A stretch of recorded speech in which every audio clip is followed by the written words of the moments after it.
right, guys, what's going on? Welcome in. So the NFL Combine kicks off this week, and man, I'm fired up for it, right? Because I think this year's Combine is going to be really important. Yes, of course, it's always important, but this year, when we're looking at a draft class that isn't really considered the strongest, these physical measurables, the ability to go out and meet with coaches, meet with general managers, meet with different execs, coordinators, and whatnot in quick meetings really give these prospects an ability to leapfrog other prospects on teams' big boards, right? So I feel like we can see a lot of fluctuation, right, when we're splitting hairs. If you have a lot of guys in the same bucket or, a lot of players that are graded in the same range, this year's Combine could be that differentiating factor that makes you go ahead and pick one player over the next. So let's not waste time. Let's jump right in with the quarterback position. So I think the first thing for me, I'm curious to see if Ty Simpson tests, right? Because if Simpson's out there throwing on air,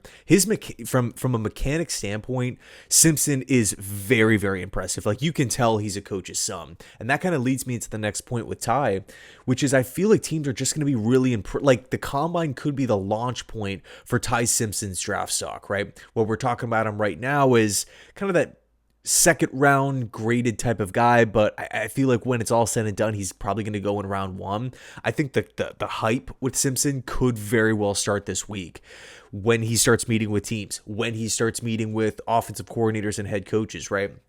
It's so funny because after players are drafted and whatnot, like you'll see different NFL teams and whatnot release like their Combine interviews.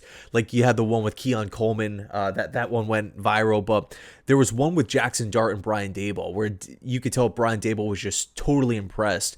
I mean, he was throwing a lot at Dart and Dart was reciprocating, and it felt like there was that natural fit there. So again, with Simpson being a coach's son, someone who's coming in from a system that ran a lot of pro concepts, someone who has perfectly clean mechanics, I feel like Ty Simpson, if he tests, can really see his stock shoot up. But even if he doesn't test and he's just meeting with teams, I still feel like we're going to get a lot of buzz coming out of the Combine, right? Like, we could all picture it now. We have the Dan Graziano or the Mike Garafolo report. Oh, multiple teams are enamored with Ty Simpson after meeting with him. Like, we could definitely, like, that's totally realistic. Now, the next quarterback here is Garrett Nussmeier. Now, a couple months ago, Garrett Nussmeier was literally mocked to go the number one overall pick, and again, just a few months later, now is being projected on day 3 of the NFL draft. But Nuss, much like Simpson, is a coach's son. He's the Saints offensive coordinator's son, Doug Nussmeier. He was a former backup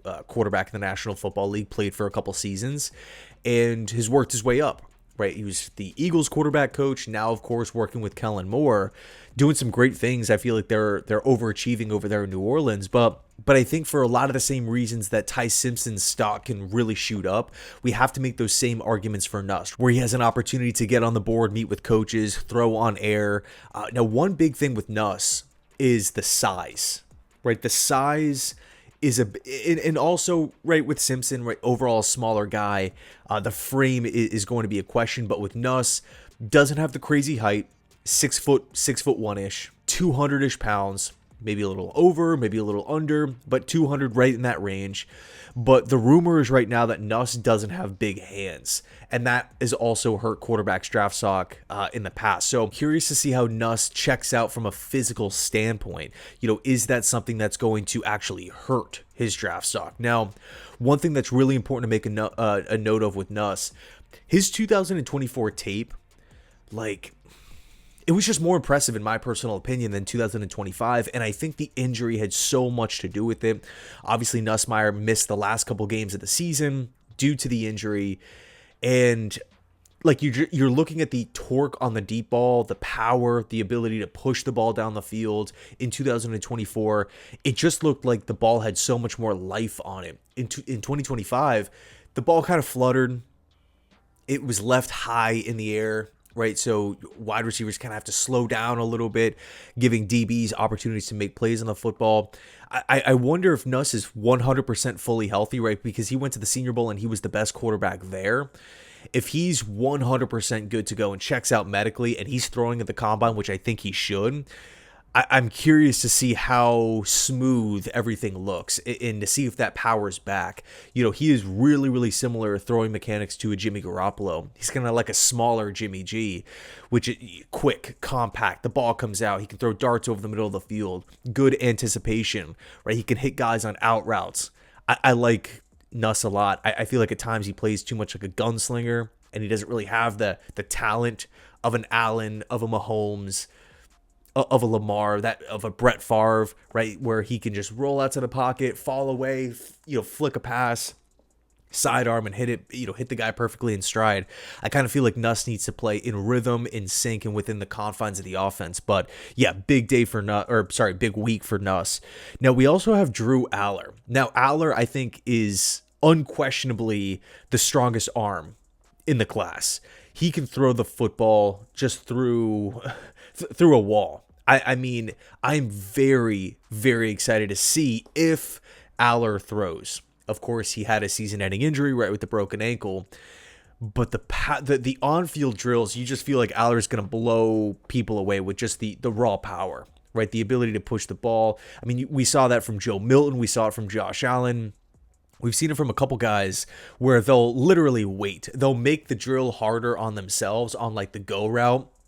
Just stand there for an extra second and a half, wait, and then let me just uncork it down the field. I feel like Allar can definitely be in that camp, right? Because I mean, if you have the tool, show it off. And I think one of the bigger knocks on Allar is the consistency from throw to throw, right? Because there are moments where he'll rip off just an absolute missile over the middle of the field and it's perfectly thrown. But then there's other plays where you feel like mechanically there's some questions, right? The top half is moving a little faster than the lower half. He can't get his feet set. Maybe the feet are a little clunky, kind of has a loopier release, like as soon as he starts the break.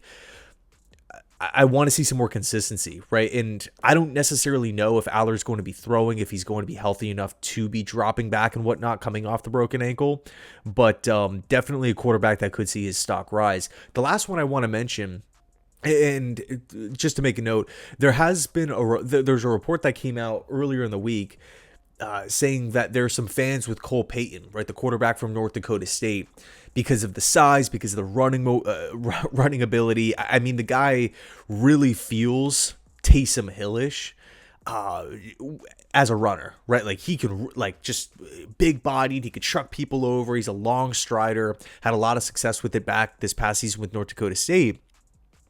I got to be honest, I don't really view him as that day two guy. I still feel like when it's all said and done, he will be selected on day three. But this is why the combine's a thing, right? He has an opportunity to impress people, go out there and shoot his stock up. I personally wasn't really impressed with the Senior Bowl performance down in Mobile. I felt like that was a good opportunity, right, with Nuss there, where he has the size, he has the height, he has the arm strength over Garrett Nussmeier. You're kind of wondering coming into that week of practice, like, hey, can Payton really show out and take that leap and separate himself from everybody else there, like the Taylon Greens of the world, Sawyer Robertson? He didn't really do that. So that mixed with the 1 year of starting experience, like that's such a knock with Ty Simpson. You hear it over and over. Why isn't that being talked about with Payton? So, right, because if we think back, it was Cam Miller who started a bunch of games, and then Payton was kind of that rotational, like quarterback draw type of, the quarterback power type of player that they would bring in. So yeah, Cole Payton's another one, but Joe Fagnano, such an impressive season for UConn. I mean, overall, the Huskies had a great year, but touchdown to INT ratio, very, very impressive. You look at what Fagnano can do from the pocket, big, strong, not really the most mobile, not really the most athletic guy, but really feels like he could be a guy that Frank Reich would have a lot of interest in. He's tall, he could sit in the pocket, he could see over offensive linemen, he could hang in the pocket, push the ball down the field, and it feels like nobody's really talking about Fagnano up to this point. But let's move on to wide receiver. And by the way, I don't want to focus too much on different positions that the Jets have already, they pretty much already have figured out. So I definitely want to skip tackle, probably going to skip running back, but let's focus in at wide receiver here because we have a lot of questions. First order of business, first major question that I personally have, where does Makai Lemon check in with his size?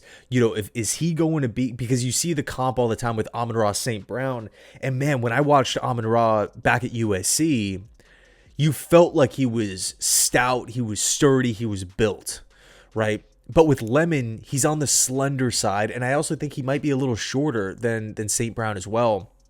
Separation is no joke.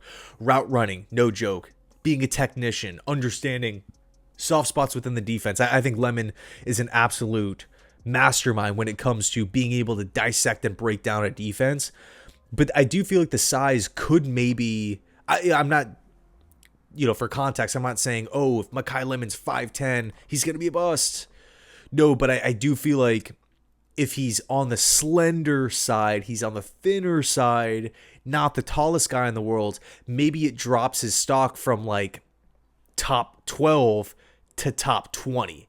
And if that's the case, now all of a sudden he could very well be in play for the Jets at 16. But yeah, that's a big question for me personally. Also, probably the second big question here, how does Jordyn Tyson's medicals check out? I think when Tyson's healthy, when Tyson's on the field, the guy looks amazing. Just going to call it like it is, right? He attacks the football, very smooth runner. I love how he can hurt defenses in the short game, intermediate game, and in the long game. I feel like Tyson is just...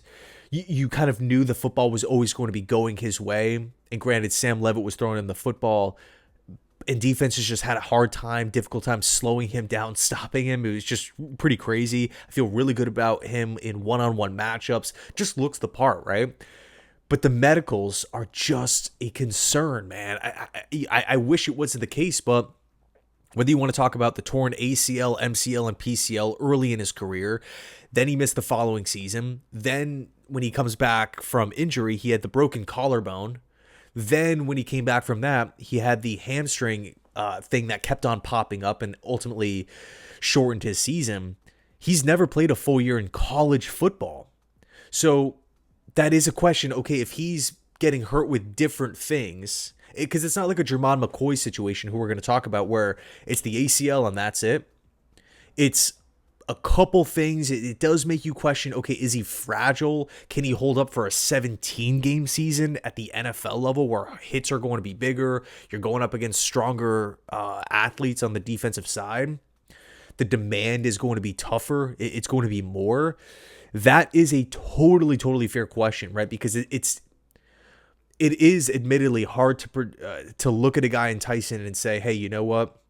He's dealt with numerous things, 2 lower body injuries, hasn't played a full season, and then he's going to get to the NFL and just be good for 16, 17 games every single year.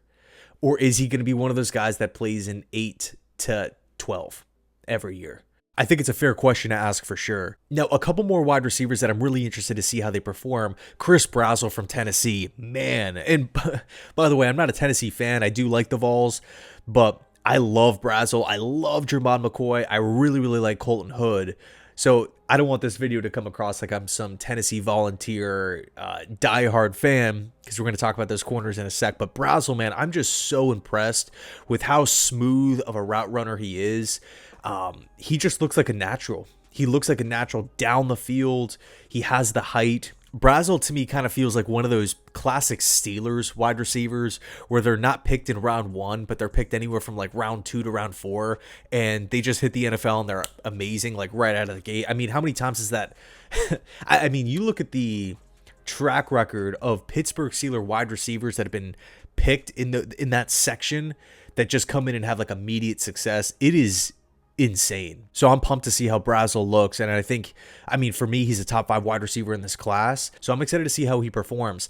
Now, we also have Omar Cooper. Now, Omar Cooper, also in my top 5. Man, is he fun to watch, right? When you're talking about yards after catch, when you're talking about dynamic slot wide receiver, someone who can do a lot of different things, right? Hurt teams up the seam, hurt teams over the middle of the field. You can throw a screen to him, bubble stuff, slants. Just get him the football and watch him work in open space. And to me, Cooper has very strong hands. I think he's spatially aware, being able to get his feet in bounds is why I feel like Cooper is just, I don't, he's not slept on, right? Because he could definitely be a round 1 guy. I do feel like he will be a round 1 guy, but man, it's just someone who I really feel like, hey, you have potential to be a consensus top 5 wide receiver in the class during this combine week. I feel like you could really cement that in, like, on everybody's board. Omar Cooper in that top 5. Where, like, right now you're seeing, like, a lot of different variations, right, with, like, guys like Denzel Boston in the mix. It kind of feels like everyone has, like, their specific favorite flavors with wide receiver. But yeah, Cooper has an opportunity this week to really go out there and prove, hey, I'm a top 5 guy universally. Now, I'm a little late to the party on this one, but Antonio Williams from Clemson, I feel it could be a sneaky option for a team that needs help in the slot. He kind of reminds me of, like, the player. He kind of reminds me of the player that we all kind of, like, grew up with, right? We all knew that one guy, whether he was on your team or, you know, the opposing team on game day and in practice, where he's, like, difficult to bring down in open space. He runs really hard. He kind of reminds you of, like, a basketball player. Williams kind of reminds me of, like, one of these like bulldog type of point guards in the NBA, where they're physical, they will charge at at the defense, and they're like, there's just, like, a lot of moving parts. It's difficult to kind of figure out exactly where he's going to go. He was just a really fun player to watch, and I actually didn't watch him until this past week, like, going back with the All-22, but he kind of reminded me a little bit of, like, a Stevie Johnson, where you just want the football in his hands. You know, he runs a route, but you don't really know exactly what route he's going to run until he breaks. Like, he doesn't give any sort of cues, and he can make DBs just... Like, if you're a corner and you're going up against Williams, it just kind of felt like they didn't know what was coming. And that is really important. Williams feels like a Bill Belichick Patriots type of player. Shred zone coverage, get the ball to him underneath and watch him work with the football in his hands. And he's tough to bring down, and he's, like, sneaky athletic, but he doesn't have, like, an overpowering elite trait. Yeah, Williams is interesting, man. Now, there's a couple developmental interior offensive linemen who I'm really excited to see. Keylan Rutledge from Georgia Tech, one of my favorite players in the class. Really impressed with him over the course of the season. Obviously, you saw Georgia Tech take that massive leap forward, and a big part of that was because of the offensive line. But Rutledge had a strong week at the Senior Bowl, in my opinion. If he can use... It's a really good recipe or formula where you can put out really good tape. Then you get to Mobile, you accept the invite, you're in practice drills, you're impressing there. Then you get to the combine and you're impressing there. That's how you build up the draft stock. That's how you build up the buzz. And Rutledge is someone who, if you don't want the developmental quarterback on day 3 and you maybe want to swing for Ty Simpson or something like that early, that top of the round 4 pick could be really interesting. I mean, the way I'm kind of looking at it is bring back a John Simpson for that 1-year stopgap, a bridge to next season, with maybe someone that was selected in round 4, round 5 on the bench, have a year to sit, and then he can maybe take over for Simpson in 2027. Rutledge, to me, feels like an interesting candidate to do that. And then Jake Slaughter, right? Former Florida Gators center, someone who's very aggressive and violent in the running game, someone who I feel like can pass protect really well, someone who I felt like looked good at the Senior Bowl. He's an interesting option because the Jets right now, when you're looking at the interior of the offensive line, I've seen a lot of Linderbaum talks to the Jets, and yeah, that would be a humongous upgrade for sure, but to me, I feel like Linderbaum's probably going to get $17 to $18 million per season. And with the amount of needs that the Jets have on this team, I don't want to see that much money being allocated to a position where we have 2 players on the roster that can play the position already at a decent level in Joe Tippmann and Josh Myers. But if the Jets' long-term plan is, okay, you know what, Joe Tippmann is going to be our guard for the foreseeable future, ideally for the rest of his career, and Josh Myers is here for the short term. He's not 22, 23, 24 years old. He's on the 2-year contract. Maybe Slaughter can be one of these guys that takes over for Myers at the end of his deal, or in the event that Myers maybe regresses with Frank Reich, new offensive coordinator coming in, new system, maybe he's not the picture perfect fit for that, and they want to go in a different direction. Jake Slaughter is an interesting option for me. Okay, so let's flip it and look at the defense, right? This is kind of the unit that I'm really excited about, because offensively, it's just kind of like, yeah, we need 1 or 2 wide receivers. We got to figure out the Breeze situation, veteran quarterback, maybe a young rookie quarterback, starting left guard, and we're pretty much good. Defense, right? New defensive coordinator Brian Duker. How much of a change will it be to last season? There's been some talk about odd man fronts. We need multiple edge rushers, multiple defensive tackles. I would say at least one more corner, 2 safeties, 2 linebackers. Like, there's a lot of work that needs to be done on this defense. Good thing we have extra cap space and extra draft pick, or a lot of cap space and extra draft picks. But I think obviously like the biggest question surrounding a lot of Jets fans' minds, number 2 overall pick, what's exactly going to be happening with the big 3? Arvell Reese, Rueben Bain, David Bailey. Will Arvell even test? That's the first thing. Will he do linebacker reps, or is he going to be more so in the edge group? Will he do both? We've seen prospects do that before, which is cool, because instead of taking on like the normal workload for a combine, they're taking on 2, which is always awesome. But Arvell, I think, just from a pure athleticism, physical standpoint, like the arm length, the overall, just the wingspan of Arvell Reese, the amount of ground that he can cover, the amount of things that he can do on a football field is just flat out sick. Like, if you're a fan of defensive football, if you're a coach of defensive football, like, you're looking at Arvell just saying like, man, there's so many different ways to deploy him. Just so cool. Rueben Bain, arm length. That number needs to be locked in. We'll get that number this week. He has the power. He has the production. He can play inside. He can play on the edge. He can play in a 3-4 and a 4-3. You feel like he has a really high floor. I like Rueben Bain a lot, but the arm length is a real issue. And it sucks because you kind of feel like if it was just a little bit longer than the projected number, it wouldn't be talked about like this. But because it's predicted to be like historically, categorically not good, it's such a major talking point, right? Same kind of deal with Will Campbell, not comparing the two because they're 2 different positions. And I think the arm length is more important for tackles than edge rushers, because Will Campbell, you can't, like, he's your left tackle. You can move him inside a guard, but you're not doing that from a drive-to-drive basis. You're not trying to find matchups there. With Rueben Bain, you can move him around and find matchups on the D-line. But it's really good to have that number locked in, because once we have that, who knows, maybe it'll come in a little bit longer than what everybody's expecting, and now all of a sudden his stock rises even more. So Bain's arm length, of course, going to be a discussion. And then with David Bailey, I think he's going to test pretty well, especially in like the quick, the more explosive, like the 3-cone, stuff like that. 20-yard shuttle, interested with that, with Bailey there. But really, broad jump, I think that where it's a real test of lower body strength, because everybody's been talking about David Bailey has stick legs.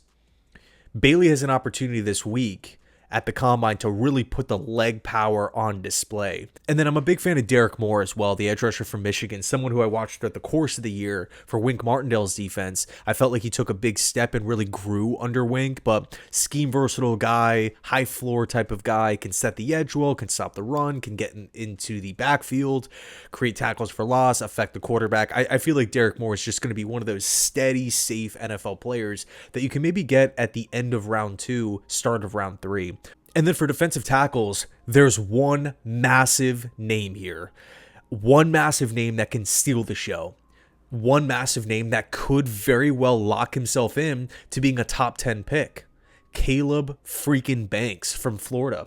6'6", 330.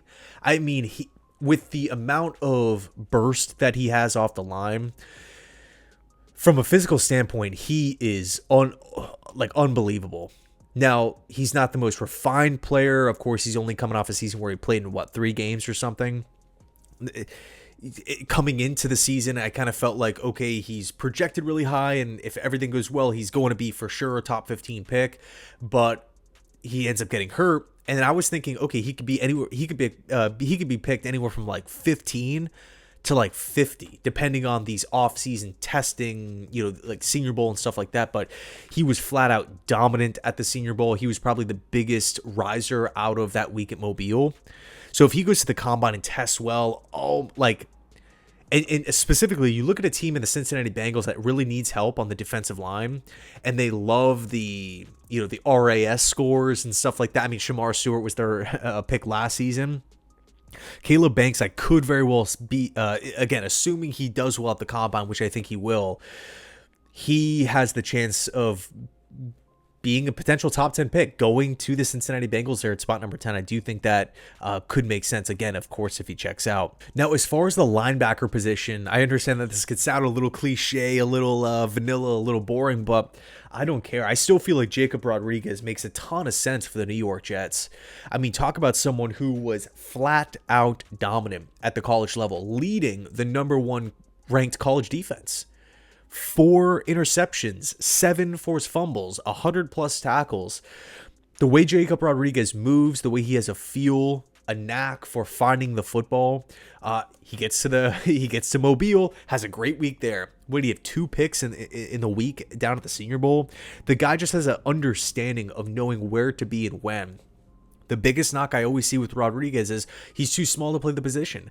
I mean, I think if we look at some of the more marquee names at the linebacker spot at the NFL level, like I'm talking good quality, in some cases the best in football, they're right around the same size, right? Roquan Smith, Fred Warner, Devin Lloyd. You know, these guys have Nick Bolton is another one who doesn't have like 6'4", 255 pounds. Like, I feel like the days of needing your middle linebacker, needing your linebackers to be, again, that 6'3", 6'4" height matched with 250 plus, you don't necessarily need to be in that range. You need to have enough speed, spatial awareness, quickness to move in space, to work in zone coverage, to blow screen passes, mesh concepts, be a disruptor of the middle of the field. Not saying I'm against the big old school thumping types of linebackers, but Jacob Rodriguez, man, if he goes out there and has a great combine week, I just don't.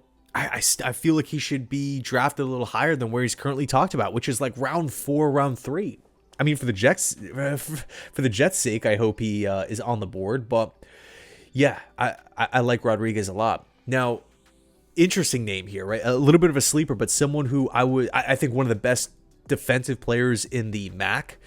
Red Murdock from Buffalo. This guy's an absolute tackling machine. I feel like Murdock is not being talked about that much, man. I mean, he's a violent player, big motor, like you could tell the effort's there. He comes downhill, makes impactful plays in the running game, just wraps up guys over and over on a weekly basis, on a yearly basis.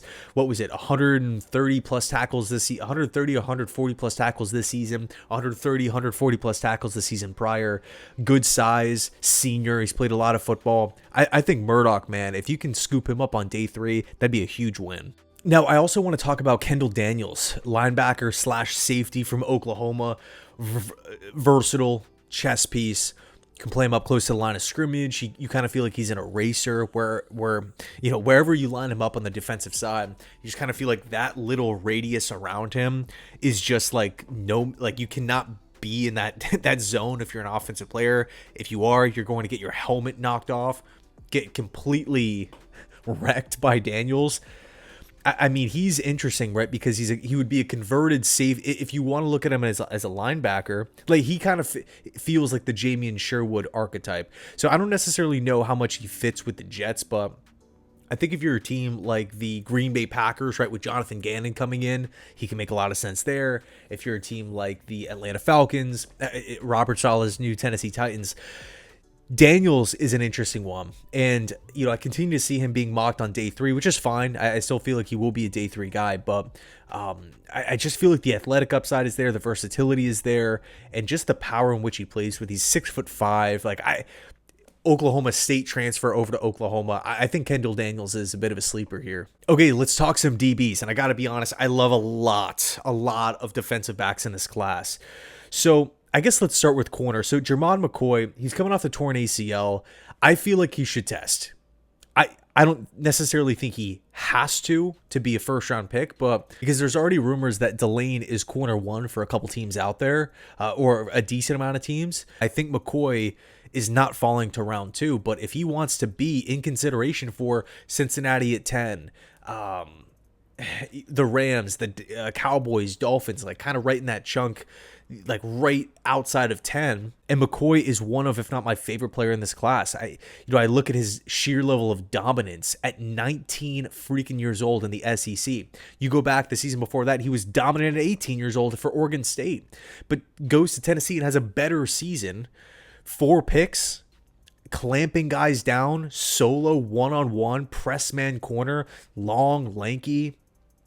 Does a great job of getting his hand in there to deflect passes, can flip his hips super seamlessly. I think Jermod McCoy is just a natural at the position, and I think he's going to be a real steal for whoever lands him if he starts to slip a little bit. But yeah, McCoy going to be interesting. Now, I'm also interested to see what happens with Brandon Cisse, because Cisse, another corner that really excels in man coverage, again, long, lengthy, but the rumor is right now that he's going to blaze. He is going to fly. And if he could put up a 40 time, like in the low, maybe low to mid 4.3s, his stock can easily shoot up and maybe be in consideration for a team like the Vikings, right? Again, if he just checks all the boxes physically, with the physical testing, Cisse is a very interesting option. And then we also have Colton Hood, right? 3 SEC corners here who I really like. Hood's another guy that plays really well in press coverage. Ironically enough, never played with Jermod McCoy because he came in the following season as a Colorado transfer.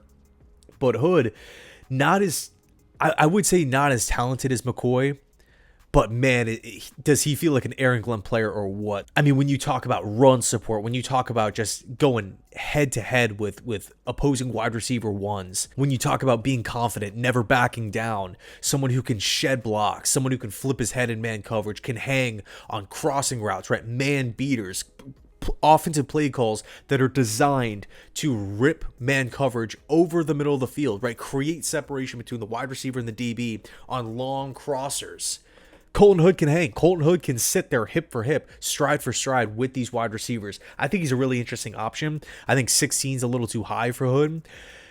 And you're probably maybe looking at him at 33, 44, somewhere in that range. But what's interesting about Hood is he has a background in track, right? And his whole family, long history of athletes, right? A lot of his family members went to Auburn. He was at Auburn initially. So I wonder if Colton Hood goes out there and has a blazing fast 40. And then last but not least, Mansoor Delane, right? He is a guy that you feel like is fantastic in zone coverage, fantastic in man coverage, versatile, can drop him into any team, and he's going to succeed. He's going to find the ball. He's going to make pass breakups. He's going to do his thing. He's good in pretty much every single area, has good size for the position, but it's like the downfield speed. It's the stuff that the combine focuses on are the question marks with Mansoor Delane. Not so much the size or the strength, but just how well he moves, how well he can hang. I don't think anybody's looking at Delane saying that's an elite athlete. So this week can be very, very impactful for him. Again, like, if we're talking the battle of corner one, if Jermod McCoy doesn't test and Delane tests and his numbers look good, he's going to be corner. Like, I could easily see decision makers saying, you know what, Delane's my guy because I know more of who he is. He's checked more boxes. I have less questions about him moving forward. But if McCoy tests looks good and Delane tests and the numbers aren't really there from a overall speed standpoint, I could see a lot of teams just saying, hey, McCoy's healthy. He's good to go. Utterly dominant. McCoy's our corner one. Now, moving on to safety here, I think Emmanuel McNeil-Warren is going to kill it. I think he is going to be a draft riser. Just from an athletic standpoint, I think he's kind of built to impress people at the combine. I personally feel like he should be that, in consideration for like a late first round type of guy. I think the Vikings make a ton of sense at where they at 18. Very interesting option. I'm interested to see the 40 time with Dillon Thineman. I really was impressed with Purdue, and I think there's some. How should I say this? I felt like he should have maybe been a little bit better at Oregon. I know it's not super popular to say I like Thineman, but if he goes out there and runs in like the 4.3s, I think his stock could be going up. Like Daniel Jeremiah loves him, and then you listen to like other draft insiders, and he's not really being talked about at all. But if he goes out there and blazes in the 40, man, I with his size and his experience, I feel like he could be, he has a position to rise. Now, Genesis Smith has been one of my favorite prospects throughout the course of the season because of his angles that he takes to the football from the free safety position. they're fantastic. They're fantastic, right? Coming up and blowing up a run play, blowing up a wide receiver over the middle of the field, closing on a tight end on a curl or a dig, right? Genesis Smith knows that from a ball tracking standpoint, he does such a good job of going to where the football's or the ball carrier is going to be, as opposed to where he is currently. You see, this is a major problem that the Jets had, by the way, throughout the years. Tony Adams, Cisco, not great at it. The angles that are being taken to the football are simply not good. They're simply not good. And when you have a good angle taker from the free safety position, from that deep, rangy part of the field, I mean, really at any, whatever defense that you want to run, like it's obviously a plus trait, but especially if you're playing like a lot of single high and you need that guy to come up and close, you can't have him taking poor angles to the football, right? Where he's maybe coming in at a strange angle and the running back or the wide receiver like looks at him and just kind of, moves to his right. And now you're kind of having like one of these situations where the safety's coming down and he can't close. He can't, cut that quickly. Just strange. And I felt like that consistently happened over and over throughout the course of the years with this Jets defense. And we did hear like rumors that like Saleh and Ulbrich didn't value the safety position, so they didn't want to put any resources into that spot. Okay, it is what it is, but we have a different defense now. And you look at the Aaron Glenn defense, and you look at Kirby Joseph in Detroit, who worked with Brian Duker. Like, it's important, man. It's freaking important. So Genesis Smith, love him. By the way, team captain, players and coaches love him, and also talk about him like he's the quarterback of the defense. Couple sleepers.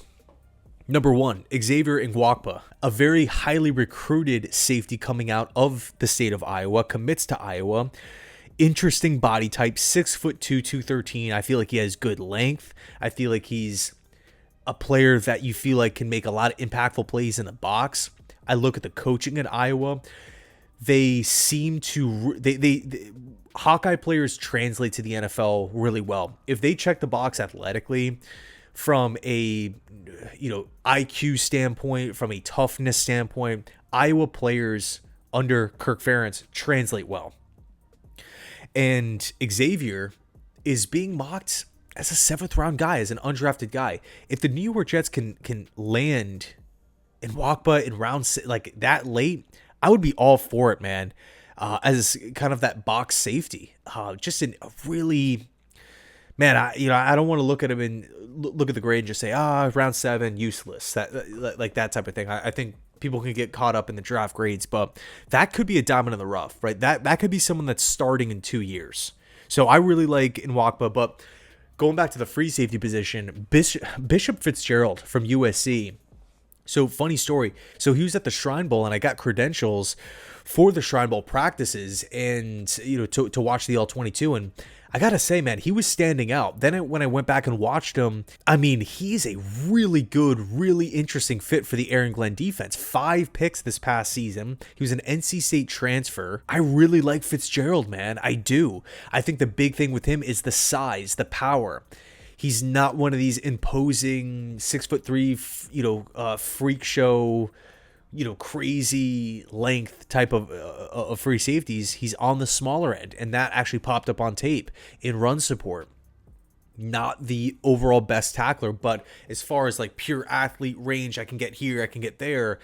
Man, Bishop, I think he could be in consideration for round 4, round 5. I really do believe that. If we, and I'm not saying he needs to be a day one starter, but if we want to go after like a Reed Blankenship in free agency, a Kobe Bryant in free agency, sign one of those players to a 2-3 year contract, then we can get Fitzgerald in the mix for a day 3 developmental safety where he can learn behind one of those vets and take over 2-3 years down the road after he's put on some muscle, put on some size, and learned the NFL game, getting like a lot of preseason reps.